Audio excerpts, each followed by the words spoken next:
اس وقت پوری دنیا میں، اس وقت آپ سوشل میڈیا میں سب لوگ جانتے ہیں، اس وقت پوری دنیا میں ہم اپنے مزاج میں اور ہمارا دین اسلام جس پر دنیا کی بڑی بڑی نظریں ہیں اور کمزور کرنے کی پوری ٹرائی اور کوشش کی جا رہی ہے کہ دین کس طرح سے غالب نہ ہونا چاہیے، یعنی مسلم یوں ہی رہنا چاہیے.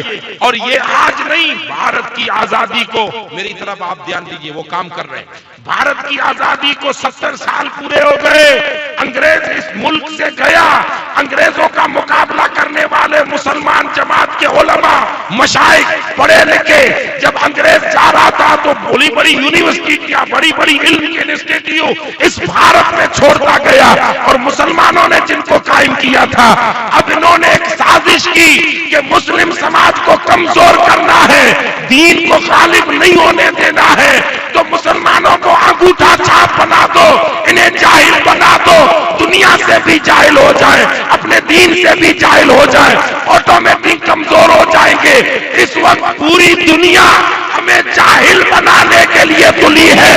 ارے بھلودی والوں، آج سے 50 سال پہلے جس پرچونی والوں کا تم مرید بنے ہو، ان بزرگوں کو گوارا نہیں کہ ہمارے مرید شان کے بغیر زندگی جیے، اس لیے ولیوں کی نظر اٹھتی ہے اور دوجا سے کسی کو بھیجا جاتا ہے، وہ بھلودی آ کر واپس تمہیں علم کے میدان کا دوڑانے والا بناتا ہے، تاکہ انہی دنیا میں بھی عزت کماؤ، آخرت میں بھی عزت کماؤ.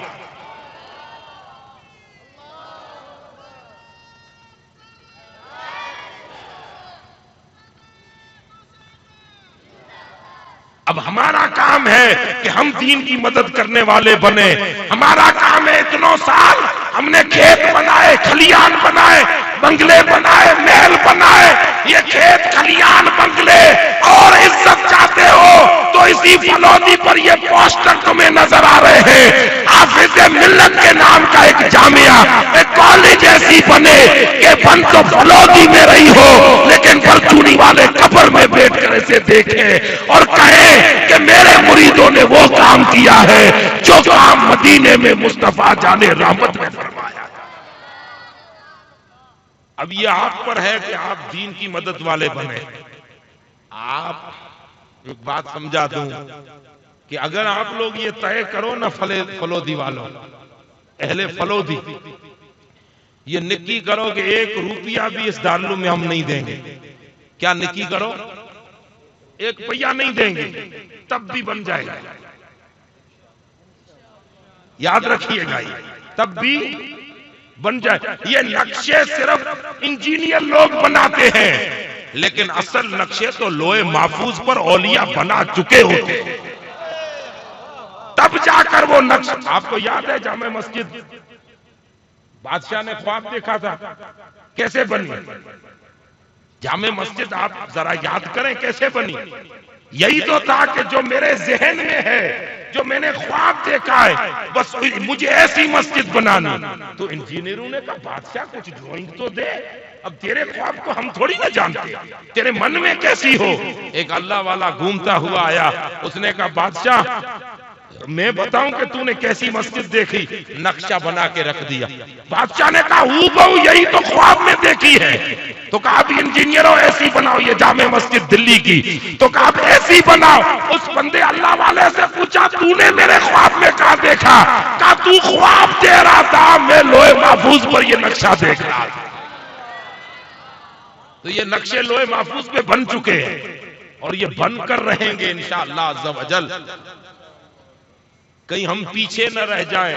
اس لیے آپ کو یاد ہوگا کہ جب حضرت مال غنیمت دینے کا وقت آیا تبوک میں، ایک جنگ ہوئی تھی. زیادہ تفصیل آپ تقریروں میں سنتے رہتے. تو کسی صحابی نے ایک بات کہی، اسود کر کے ان کا نام ہے، کہ یار ہمارے بچوں کے پاس کھانے کے نہیں ہے، پھر بھی ہم رسول اللہ کی مدد کر رہے ہیں. ایسی بات نکلی. حضرت ابوبکر صدیق نے سن لی. اور اس کا ہاتھ پکڑ کے کہا اے بھائی ہم کون ہوتے ہیں حضور کی مدد کرنے والے؟ ہم کون ہیں؟ ہمارے ان روپیوں کے محتاج ہیں رسول اللہ؟ ارے جو دو جہاں کی خزانوں کی چابیاں جس کے ہاتھوں میں دی گئی ہوں وہ تمہارے پہیوں کے محتاج نہیں ہے۔ ارے بزرگ تو اپنی قسمت پر ہم اہل عرب ناز کریں کہ مصطفیٰ نے ہماری دولت اپنے دین کے لیے قبول فرمائی۔ یہ جو عمارتیں اور بلڈنگیں 9 مارچ کو اس کی سنگ بنیاد ہے، اور انجینئر لوگ کہتے ہیں کہ 2 سال میں بنے گی، 3 سال میں بنے گی، لیکن میں کہتا ہوں اہل فلودی 1 روپیہ میرا مشورہ یہ ہے کہ حضرت پیر صاحب سے کہو پیر صاحب یہ 23 کروڑ کی ہو کہ 25-27 کروڑ کی ہو کہ 30 کروڑ کی ہو، ہم اہل فلودی تم سے وعدہ کرتے ہیں، ہمارے بزرگ مزار میں برچونی شریف کے حافظ ملت کا نام ہے، ہم انہیں گواہ رکھ کر کہتے ہیں کہ 1 پہیا گجرات یا دوسری مہاراشٹر سے لانے کی ضرورت نہیں، ہم اتنا دیں گے کہ ایسی 2 اور بلڈنگیں بھی بنا سکتے ہیں۔ ان تنصروا اللہ، تم کرو اللہ کے دین کی مدد کرو، اور یہ جب بلڈنگ بن جائے اس کے بعد دیکھنا خدا تمہاری مدد کیسے کرتا ہے، عزت والے بن جاؤ گے۔ ہم تو انگوٹھا چھاپ رہے، لیکن جب اسی یونیورسٹی سے اپنا بچہ ایک طرف عالم ہوگا دوسری طرف وکیل ہوگا، اور جب وہ کھڑا ہوگا اور دنیا کل ان سے پوچھے گی کہ ارے امین خان کے بیٹے ذرا انگریزی کا لیٹر پڑھ کے دے، برکت اللہ کے بیٹے لیٹر پڑھ کے دے، تو ہمارے سر فخر سے اونچے ہو جائیں گے اور کہیں گے دنیا کو کہ ہم ناکام مسلمان نہیں ہیں، ہمیں دنیا نے ناکام بنانا چاہا لیکن ہمارے اولیاء نے پھر ہمیں کامیاب بنا دیا۔ اسی لیے مسلمانوں ایک گولڈن چانس ہے تمہارے پاس، گولڈن چانس ہے کہ اپنے آپ کو مدد کے لیے 9 مارچ کے، اب وہ 9 مارچ کو کیا حضرت پیر صاحب کے جلسے کی سسٹم ہو تو وہ اسی دن معلوم پڑے، لیکن میں تو اتنا کہوں گا کہ تم ایسے تیار ہو کے آؤ کہ جلسہ دوپہر یا 4 بجے ختم ہو، اس سے پہلے پیر صاحب قبلہ کو برچونی والے بزرگوں کی بشارت آ جائے کہ میرے مریدوں کو ہلکے میں مت لینا، پیر صاحب یہ عمارت تم نہیں بنا رہے، یہ برچونی کے بزرگ بنا رہے ہیں، تم افسوس نہ کرو، تمہارا جلسہ بھی ختم ہوگا اور پورا خرچہ بھی اسی جلسے میں کھڑا ہوگا۔ دینے کے لیے آئے تو بہت کچھ ہے، اگر وڈپ میں بچے کی شادی کرنی ہو تو 10 لاکھ خرچ کرتے ہیں کہ نہیں کرتے؟ آپ کی شادیوں میں ایک لڑکے کی کتنا خرچ کتنا کرتے ہیں؟ کم سے کم 7 لاکھ کم سے کم، اور لڑکیوں کا خرچہ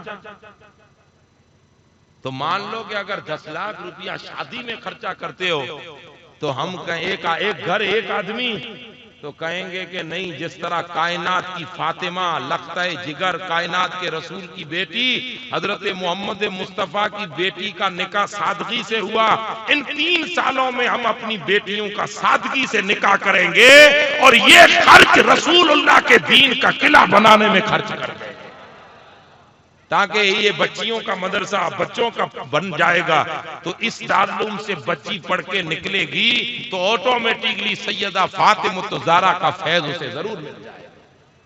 یہ گولڈن چانس ہے، اللہ تعالیٰ آپ کو توفیق عطا فرمائے، اور انشاءاللہ آیاتی رہی تو میں 9 تاریخ کو آنا ہوں، پھر یہ 2-3 تقریریں کی ہیں تو دیکھنا چاہتا ہوں کہ آپ کو اپنے پیروں کا جذبہ کتنا آتا ہے۔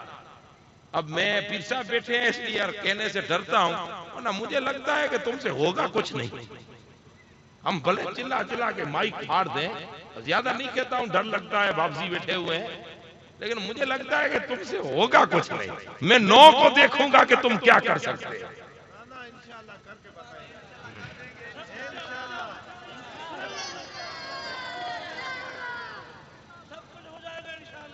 پیر صاحب قبلہ کہہ رہے ہیں سب کچھ ہو جائے گا انشاءاللہ۔ نعرہ تکبیر، نعرہ رسالت، نعرہ رسالت، عظمت اسلام، جامعہ فیضان حافظ ملت، جامعہ فیضان حافظ ملت، فیضان مرشدان گرامی۔ انشاءاللہ پیر صاحب قبلہ کی زبان سے نکلا حافظ ملت کا نعرہ لگا دیں، فیضان نعرے تکبیر، نعرے رسالت، فیضان حافظ ملت، فیضان جیلا، فیضان جیلا و حافظ ملت، فیضان جیلا و حافظ ملت، فیضان جیلا و حافظ ملت، زندہ باد زندہ باد۔ بیٹھ جائیں سبھی حضرات، تشریف رکھیں۔ ہمارے جذبوں کو سلامت رکھے آمین۔ اور انشاءاللہ العزیز یہ ایسی ایک عمارت ہمیں تیار کرنی ہے جس کو امید یہ ہے کہ دنیا دیکھے گی انشاءاللہ، اور ہم دنیا کو دکھائیں گے کہ 1500 سال کے بعد بھی جنم لینے والے رسول اللہ کے امتی کمزور نہیں ہیں۔ ابو بکر تو ہم نہیں بن سکتے لیکن غلام ابو بکر تو واہ واہ۔ اللہ تعالیٰ ہمارے جذبوں کو سلامت رکھے۔ اللہ نے فرمایا تم میرے دین کی مدد کرو تو اللہ تمہاری مدد کرے گا۔ وَيُثَبِّتْكُمْ أَقْدَامَكُمْ، اور تمہارے قدموں کو گھاڑ دے گا زمین پر۔ اگلا جو جملہ ہے نا بس اسی پر بات ختم کر رہا ہوں۔ اور تم اللہ کے دین کی مدد کرو گے تو اللہ تمہاری مدد کرے گا۔ اچھا مدد بھی ہوگی اور تمہارے قدم جما دے گا۔ کیا کرے گا؟ قدم کو جما دے گا۔ اس کی 4 تفسیریں مفسرین نے تفسیر میں لکھی ہے، لیکن ایک 5ویں تفسیر میں اپنی طرف سے کر دیتا ہوں۔ اس کو جما دے گا، اس کا معنی یہ ہے کہ تمہارے قدم جم جائیں گے۔ اور اے بھارت واسیوں، ہر کوئی ایرا گیرا آج نیوز پہ کہہ رہا ہے کہ مسلمانوں کو بھارت سے نکال دیں گے۔ تم دین کے قلعے بناؤ، اللہ کہتا ہے ساری دنیا مل کر تمہیں وطن سے نہیں نکال سکتی، تمہارا رب تمہارے قدموں کو گھاڑ دے گا۔ واہ واہ واہ۔ اور پھر ہم دنیا کو کہیں گے کہ بھارت واسی ہم اپنی مرضی سے وطن واسی نہیں بنے، معین الدین کی مرضی سے بنے۔ اسی لیے میرے بھائیوں، اللہ تعالی ہمیں دین کے کاموں کو بڑھ چڑھ کر حصہ لینے کی توفیق عطا فرمائے۔ ہر کوئی اپنے اپنے جگر کو کھلا کر کے اس عمارت کو، میں یہ چاہتا ہوں کہ جلدی سے جلدی تعمیر ہو جائے۔